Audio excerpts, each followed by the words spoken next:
I asked, what pushed you to go to grad school? And I think you've all, I can answer it for you in one word, and it is that lack of fulfillment that you all felt, be it professionally for Paul, and for you more just, you wanted to be happy in general. But is it fair that I answer that question for you? Can I? No, yeah. Just to follow up, did you seek guidance in that decision? And I mean, you may have had career services opportunities or whatever or help through the university, but you guys that weren't as connected or affiliated with an institution at the time, what did that process look like? Did you guys have mentors? Like Paul mentioned that you had a great mentor, your marketing director, and that kind of flipped a switch for you. Did you guys have that, and how important do you feel those people are? Because or how did you find them? Yeah. Where'd you look? I found mine in my marketing assistant position with the university's rec sports program. The marketing director there was the one that said, well, you're not going to get this program or the skills that you're desiring right now. You need to go back to school to get those in order to move up. And the influence that I had, the push from outside sources was to go back to school so that when I got into the industry and into the career that I wanted, to be able to not have the ceiling so low, to be able to hit other positions higher up the ladder that I would have to have a higher degree for, which is ultimately probably a continuing reason why I want to get an MBA, is that eventually not only do I want those extra skills, but I will need it in order to get to the level that I want. So. And sort of on that note, I feel like there's so much that you learn on the job that you really do not learn in a program. And so I say I like school, and I think, oh, it'd be really great. I know that I would learn a lot, but I feel like there's would that really help me with exactly what I want to do? I mean, hopefully, but maybe it is just a matter of having that master's, having that paper. I think you would still learn a lot, but you're talking about skill sets, and I feel like that is an issue that I think about a lot, because I'm I know I would benefit from it, but I feel like there's so much I learned on the job, and it would allow more opportunity, but go ahead. I'll just say briefly, Help me. a door was closed to me that I wanted to go through, that the only way to get through that door, I tried to go through it without the piece of paper or the degree, and I could not. And so I reluctantly turned to the degree.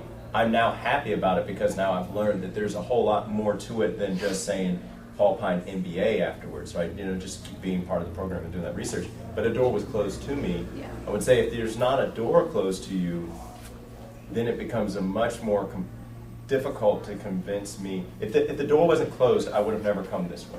If I could have gone to, found a marketing position somewhere without having to go MBA, I wouldn't have. I know that. I reluctantly turned to this path. So. I think generally, we can say just the way how things are going in the job market now. Really, if you are thinking about it and you have the opportunity to do so, I don't think you ever want to limit yourself. Yeah. You always want to stand away from the crowd. You always want to be that better candidate. On a more personal thing, I'm always the kind of person who isn't, like you said, you have a set of skills or you do a certain program and you're really good at your job because you use a certain software program and you're very good at it. I always want to know more than just pushing that button. I can teach somebody to push that button when this happens, and this button does that when something happens. However, why do I have to push the button? Why is it that this button does it and not this button? So it's on a personal level, it's just wanting to find out more than just pushing a button or just opening a software program. What is it that, what is behind it? And that's just the way I kind of select it. It's I also, besides being unfulfilled, or I think it was also a part of wanting to learn more, or just really wanting to know more. Yeah, the only thing I would add is just like there are skills that you can only learn being in the workforce, being in the job, there are only things you can learn from the program.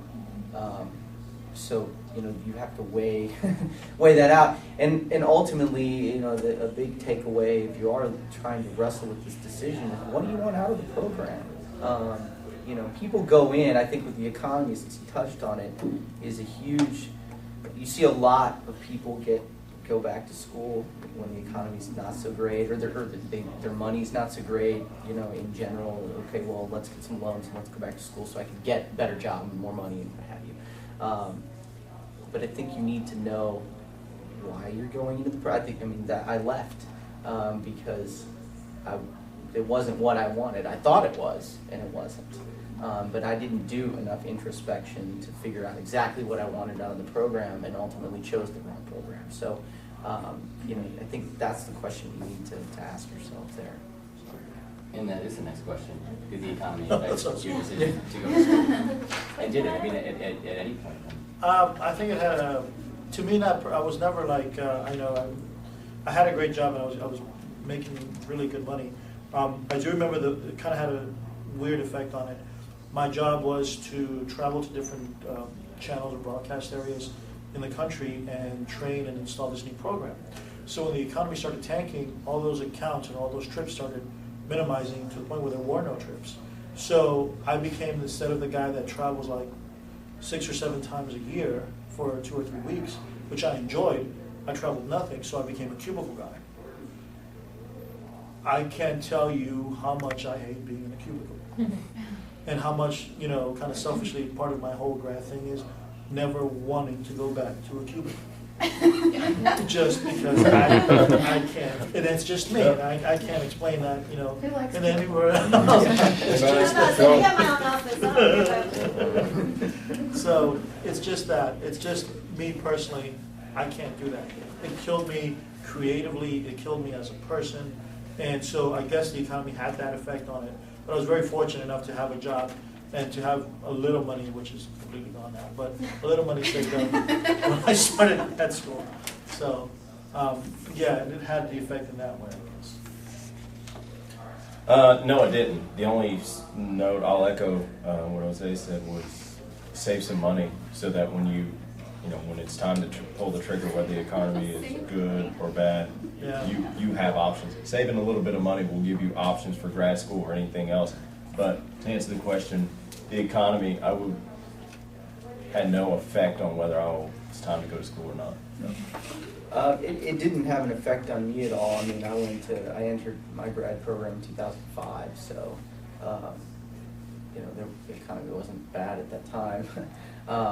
And I was fortunate enough to have some money put aside for grad school, which is now gone. Quick too, man. Yeah, right.